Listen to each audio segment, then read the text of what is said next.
तोपर्यंत केवळ आरोप झाले म्हणून माननीय धनंजय मुंडे साहेब यांचा राजीनामा घ्यायची गरज नाही, अशा प्रकारची पक्षाची भूमिका ही राष्ट्रीय अध्यक्ष व उपमुख्यमंत्री माननीय अजितदादा पवार साहेबांनी स्पष्ट केलेली आहे। रोज उठून आरोपच करायचे तर त्याला कोणी आम्ही थांबवू शकत। माननीय अजितदादा पवार साहेब हे महाराष्ट्राचे नेते आहेत आणि केवळ एका विधानसभेचे आमदार म्हणून मर्यादित असलेले जितेंद्र आव्हाड यांना कायमच आरोप करण्याची सवय असते। राष्ट्रवादी काँग्रेस पक्षाची स्पष्ट भूमिका राहिलेली आहे की स्वर्गीय संतोष देशमुख यांची जी क्रूर हत्या झाली, या हत्येसाठी दोषी असलेल्या कोणालाही कुठल्याही व्यक्तीला सोडण्यात येणार नाही। पण ज्या वेळेला 3 स्तरीय चौकशी चालू आहे, SIT मार्फत चालू आहे, CID मार्फत चालू आहे, न्यायालयीन चौकशी चालू आहे आणि या चौकशीचा अंतिम निष्कर्ष जोपर्यंत येत नाही तोपर्यंत केवळ आरोप झाले म्हणून माननीय धनंजय मुंडे साहेब यांचा राजीनामा घ्यायची गरज नाही, अशा प्रकारची पक्षाची भूमिका ही राष्ट्रीय अध्यक्ष व उपमुख्यमंत्री माननीय अजितदादा पवार साहेबांनी स्पष्ट केलेली आहे। त्याचप्रमाणे भारतीय जनता पार्टीचे प्रदेशाध्यक्ष व महसूल मंत्री माननीय चंद्रशेखर बावनकुळे साहेबांनी आपल्या अनेक वक्तव्यांमध्ये चौकशी चालू असताना त्या चौकशीमध्ये कुठलेही आरोप सिद्ध झाले नसल्यामुळे जर कुठलेही आरोप सिद्ध चौकशी अंती झाले तर त्यावेळेला योग्य निर्णय माननीय मुख्यमंत्री देवेंद्र फडणवीस साहेब घेतील, अशा प्रकारची भूमिका देखील भारतीय जनता पार्टीने स्पष्ट केली आहे आणि त्यामुळे चौकशी चालू असताना आत्ता राजीनामा घेण्याची गरज नाही, ही राष्ट्रवादी काँग्रेस पक्षाची स्पष्ट भूमिका आहे। पुरावे देऊन सुद्धा कुठल्याही पद्धतीत जे कागदपत्र अंजली दमानिया यांनी दिले त्यांचं म्हणणं आहे की हे धडधडीत पुरावे आहेत, हे सत्य कागदपत्र आहेत आणि गव्हर्नमेंटच्या वेबसाईटवरनं काढलेले कागदपत्र आहे। असं असताना सुद्धा जर त्यांना अभय दिलं जात असेल तर त्यांच्या आता अजित पवारांकडनं सुद्धा कुठलीच अपेक्षा नाही आहे। माननीय अंजलीताई दमानिया यांच्याबद्दल पूर्ण आदर ठेवत त्यांनी दिलेली कागदपत्रे म्हणजे ठोस पुरावा, या निष्कर्षावर येण्याची किंवा घाई करण्याची गरज नाही। मागे देखील मी पक्षाची भूमिका मांडताना स्पष्ट केलं होतं की माननीय अंजलीताई दमानिया यांनी स्वतःच कंप्लेनंट, स्वतःच इन्व्हेस्टिगेटिंग एजन्सी आणि स्वतःच न्यायपालिकाहून एखादा व्यक्ती दोषी आहे अशा निष्कर्षाला येण्याची गरज नाही। त्यांनी जी कागदपत्र दिलेत ती माननीय अजितदादा पवार साहेबांनी माननीय मुख्यमंत्री साहेबांना दिलेली आहेत, त्यांनी दिलेली कागदपत्रच सत्य आहेत असं देखील मानण्याची गरज नाही। त्या दिलेल्या कागदपत्रांच्या आढावे देखील चौकशी होईल आणि त्यामुळे चौकशीचा अंतिम निर्णय येईस्तोवर किंवा निष्कर्ष येईपर्यंत त्यांनी देखील थांबावं आणि रोज उठून आरोप करण्याची गरज नाही असं मला वाटतं। कोर्टात जाण्याचा इशारा त्यांनी दिलेला आहे। शेवटी लोकशाहीमध्ये प्रत्येकाला न्यायपालिकेकडे न्याय मागण्याचा अधिकार आहे, त्यांना देखील तो लोकशाहीमध्ये अधिकार आहे, त्यामुळे त्यांनी काय करावं हा त्यांचा निर्णय असेल। कोर कमिटीमध्ये सुद्धा धनंजय मुंडे यांना घेण्यात आले आणि छगन भुजबळांना सुद्धा घेण्यात आले, म्हणजे कधी छगन भुजबळ आधीच म्हणाले की कोणत्या होतात त्यांना प्राण देण्यात आले, धनंजय मुंडे यांच्यावरती आरोप पक्षाचा अभय दिले। काल राष्ट्रवादी काँग्रेस पक्षाची एक महत्त्वपूर्ण बैठक झाली आणि 7 जणांची कोर कमिटी येणाऱ्या पक्षाच्या बांधणी निमित्ताने, पक्षाच्या असलेल्या धोरणाबाबत, भविष्यामध्ये पक्षाने कुठले कार्यक्रम महाराष्ट्रामध्ये राबवले पाहिजेत याबद्दल, संघटनात्मक बाबींबद्दल, त्याचप्रमाणे जनकल्याणाच्या योजना ज्या राबवल्या जातात त्या व्यवस्थित राबवल्या जातात की नाही आणि येणाऱ्या स्थानिक स्वराज्य संस्थांच्या निवडणुका डोळ्यासमोर ठेवून 7 जणांची कोर कमिटीची स्थापना करण्यात आली। यामध्ये राष्ट्रीय अध्यक्ष व उपमुख्यमंत्री माननीय अजितदादा पवार साहेब आहेत, राष्ट्रीय कार्याध्यक्ष व खासदार माननीय प्रफुल्ल पटेल साहेब आहेत, प्रांताध्यक्ष खासदार माननीय सुनीलजी तटकरे साहेब आहेत, राष्ट्रवादीचे ज्येष्ठ नेते माननीय छगन भुजबळ साहेब आहेत, ज्येष्ठ नेते माननीय दिलीप वळसे पाटील साहेब आहेत। त्याचप्रमाणे वैद्यकीय शिक्षण मंत्री माननीय हसन मुश्रीफ साहेब आहेत आणि अन्न व नागरी पुरवठा मंत्री माननीय धनंजय मुंडेजी आहेत. अशा 7 जणांची कोर कमिटी ही कालच घोषित करण्यात आली आणि आगामी निवडणुकांच्या संदर्भात, पक्ष संघटनेच्या संदर्भात, पक्षांनी कुठले कार्यक्रम घेतले पाहिजेत या संदर्भात वेळोवेळी ही कोर कमिटी बसून पक्षाला पुढे नेण्याचं काम या कोर कमिटीच्या मार्फत होईल. खरं तर अंजली दमानिया यांनी असा देखील आरोप केला आहे की राष्ट्रवादी काँग्रेस पक्ष गेलाय, त्याच्यामुळे त्यांच्याकडून आता कोणत्याच कारवाईची अपेक्षा होऊ शकत नाही, कारण की सगळ्याच यंत्रणा आता त्यांच्या पाठीशी आहेत. माननीय अंजलीताई दमानिया यांनी जे आरोप केले होते, ज्या चौकशींची मागणी केली होती, त्या सर्व चौकशा चालू आहेत. त्यांनी जी कागदपत्र माननीय अजितदादा पवार साहेबांना दिली, माननीय मुख्यमंत्री देवेंद्रजी फडणवीस साहेबांना दिली, ही कागदपत्र इन्व्हेस्टिगेटिंग एजन्सीजना पुढे करण्यात आलेली आहेत. त्याबाबतची त्यांना जे ठोस पुरावे वाटतात त्या कागदपत्रांच्या आधारे देखील चौकशी चालू आहे. त्यामुळे त्यांनी ज्या मागण्या सरकारकडे केल्या त्या सर्व मागण्यांवर चौकशी चालू आहे. आता ह्या पलीकडे जाऊन रोज उठून आरोपच करायचे तर त्याला कोणी आम्ही थांबवू शकत. संतोष देशमुख यांचे जे बंधू आहेत धनंजय देशमुख यांनी काल असं सांगितलेलं आहे की तिथे वाल्मिक कराड यांची बी टीम जी आहे ती अजूनही काम करते. ही ती बी टीम होती ज्यांनी या सगळ्या आरोपींना पळून लावण्यात मदत केलेली होती.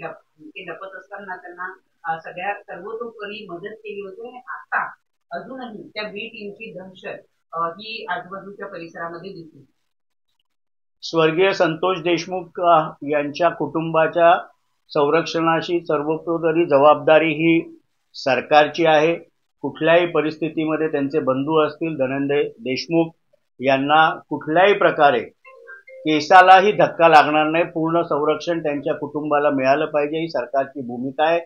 त्यांना एखाद्या गोष्टीबद्दल आक्षेप असेल तर त्यांनी नक्कीच SIT टीमचे अधिकारी असतील, CID टीमचे अधिकारी असतील यांच्याकडे आक्षेप नोंदवावा. त्याची देखील दखल घेऊन चौकशी करण्याची तयारी सरकारची आहे. मुंब्र्याचे आमदार जितेंद्र आव्हाड यांनी तर अजित पवार तुमच्या पक्षाचे नेते प्रमुख नेते आहेत त्यांच्यावर थेट आरोप केला की माझं राजकारण संपवण्याची हौस अजित पवारांना. माननीय अजितदादा पवार साहेब हे महाराष्ट्राचे नेते आहेत आणि केवळ एका विधानसभेचे आमदार म्हणून मर्यादित असलेले जितेंद्र आव्हाड यांना कायमच आरोप करण्याची सवय असते.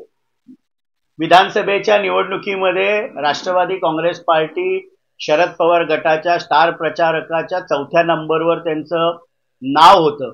पण आपला मतदारसंघ सोडून कुठेही जे प्रचाराला जाऊ शकले नाहीत, आपल्या मतदारसंघामध्ये जे अडकून पडले, यांनी महाराष्ट्राच्या नेतृत्वावर चिखलफेक करू नये. राजकारण अजितदादा पवार साहेब हे महाराष्ट्राचं करतात, केवळ कळवा मुंब्रा विधानसभेसाठी मर्यादित नाही. काल अनेक आरोप ते करत असताना त्यांनी 354चा जो गुन्हा दाखल झाला याबद्दल पण वक्तव्य केलं. पण ते विसरले असतील की त्यावेळेला ज्यावेळेला त्यांनी राजीनामा त्या केस नंतर देण्याचा पवित्रा घेतला होता, 3.5 तास राष्ट्रवादीचे हेच माननीय अजितदादा पवार साहेब त्यांच्या बंगल्यावर बसून होते. तिथे पत्रकार परिषद देखील त्यांनी घेतली. आपल्या सगळ्या मीडियाकडे त्याचं फुटेज असेल आणि मी साक्षीदार आहे की तत्कालीन CP जयजीत सिंग यांना फोन करून माननीय अजितदादा पवार साहेबांनी खडसावलं होतं की कशा प्रकारचा खोटा FIR तुम्ही दाखल करताय किंवा केलाय. मला वाटतं की कधी कधी जितेंद्र आव्हाड यांना शॉर्ट टर्म मेमरी लॉस होतो. मागच्या वर्षभरामध्ये ज्या काही घटना घडल्या त्या सोयीनुसार ते विसरतात आणि त्यामुळे माननीय अजितदादा पवार साहेबांचं नेतृत्व हे महाराष्ट्राचं आहे. एका विधानसभेपुरता मर्यादित असलेल्या जितेंद्र आव्हाडांनी फार त्यांच्यावर बोलणं आता टाळलं पाहिजे. परंतु ते सातत्याने ते आरोप लावतात की अजित मुल्ला जे तुमच्या पक्षाचे तिथचे स्थानिक नेते आहेत त्यांना अजित पवार सातत्याने बळ देतात, त्यांना निधी देण्याचं काम जे आहे ते अजित पवार करतात आणि असं ही सगळी जी गोष्ट आहे ती विधानसभेमध्ये येत्या अधिवेशनात मांडणार असं त्यांची रोखठोक भूमिका आहे. वेगळी राजकीय भूमिका घेतल्यानंतर या निवडणुकीमध्ये राष्ट्रवादी काँग्रेस पार्टीचे अधिकृत उमेदवार नजीब मुल्ला हे त्यांच्या समोर होते आणि कळवा मुंब्रा विधानसभेमध्ये निधी देण्याचं काम तत्कालीन मुख्यमंत्री व आत्ताचे उपमुख्यमंत्री माननीय एकनाथजी शिंदे साहेबांनी देखील केलं. ठाणे महानगरपालिकेतील हद्दीतील शारी विधानसभा क्षेत्रांमध्ये त्यांनी निधी दिला आणि बहुतेक जितेंद्र आव्हाड हे विसरतात की कळवा मुंब्रा विधानसभा कल्याण लोकसभेचा भाग आहे, ज्याचं नेतृत्व डॉक्टर श्रीकांत शिंदे करतात. त्यांच्या माध्यमातून देखील निधी देण्याचं काम हे करण्यात आलं आणि नंतर वित्त व नियोजन खात्यातर्फे माननीय अजितदादा पवार साहेबांनी देखील निधी दिला.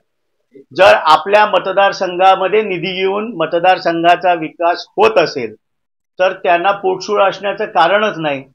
आर्थिक कारणामुळे त्यांच्या थ्रू निधी येत नाही ही खरी त्यांची व्यथा आहे. पण आपल्या मतदारसंघामध्ये भरघोस निधी जर शासनाकडनं येत असेल, संविधानिक पदावर बसलेल्या व्यक्तींकडनं येत असेल तर आक्षेप घेण्याचं कारण काय? आक्षेप केवळ आर्थिक कारणांमुळे घेतला जातोय एवढंच मी म्हणेन. काँग्रेसतून आता सरकार त्याचे सामान्य अर्थ माणूस दिलेला आहे, परिणाम होऊ शकतो. शेवटी काँग्रेस पक्षाने तो निर्णय घेतलेला आहे. हर्षवर्धन सकपाळ साहेब यांना शुभेच्छा देतो की त्यांना काँग्रेस पक्षाच्या प्रदेशाध्यक्षपदी त्यांची नियुक्ती झालेली आहे आणि त्यामुळे पक्षाने घेतलेल्या निर्णयावर काँग्रेस पक्षाने, राष्ट्रवादी काँग्रेस पार्टी फार काही बोलू इच्छित. एक महत्वाचा मुद्दा आहे की माणिकराव गोकाटे मंत्री आहेत आणि त्यांनी विधान केले की ₹1 मात्र आम्ही ₹1 दिला. कशा पद्धतीने बघतो? माननीय मंत्र्यांनी कुठल्या संदर्भामध्ये ते विधान केलं, पण राष्ट्रवादी काँग्रेस पक्षाची स्पष्ट भूमिका आहे की माननीय मंत्रीगण असतील, आमदार असतील, पदाधिकारी असतील, यांनी आपली वक्तव्य करताना कुठेही त्यांनी कोणाच्या भावना दुखावल्या जातील अशा प्रकारची वक्तव्य करू नयेत. हीच भूमिका राष्ट्रीय अध्यक्ष व उपमुख्यमंत्री माननीय अजितदादा पवार साहेबांची आहे. काल उशिरा देवगिरीवरती धनंजय मुंडे मला काल उशिरा धनंजय मुंडे यांनी देवगिरीवरती अजित पवारांची भेट घेतली. त्या भेटीत नेमकं काय झालं? शेवटी 30% कंपनीची निर्देशांकाची जी आहे ती शक्यता आहे. खरं तर निवडणुकीआधी केलेली जी लोकप्रिय घोषणांमुळे 2 लाख कोटींचं सूट जी आहे ते सध्या आपल्या तिजोरीवरती पडलेलं आहे. काय याचे परिणाम होतील आणि जे निर्देशांची जी शक्यता आहे काय नेमकं असेल?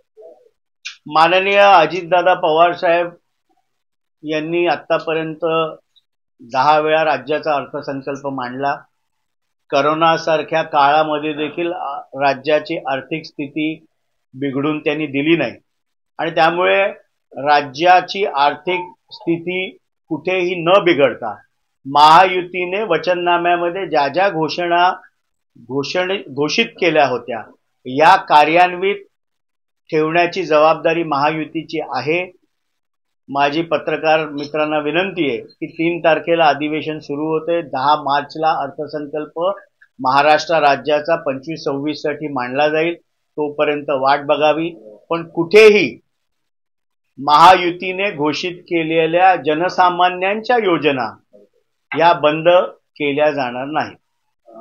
ठाकरे गटाचे नेते खासदार संजय राऊत हे नेहमी माध्यमांशी संबोधित करताना बऱ्याच असंसदीय शब्दांचा वापर करतात. यापूर्वी पण या घटना घडल्या, आज पण तसं झालंय, कसं बघतात? शेवटी महाराष्ट्राला एक सुसंस्कृत राजकारणाची परंपरा आहे. राजकीय मतभेद असले तरी ती मांडण्याची एक भाषाशैली आहे आणि त्या भाषाशैलीच्या मर्यादेचं उल्लंघन कुठल्याच राजकारणाने केलं नाही पाहिजे ही राष्ट्रवादी काँग्रेस पक्षाची भूमिका आहे.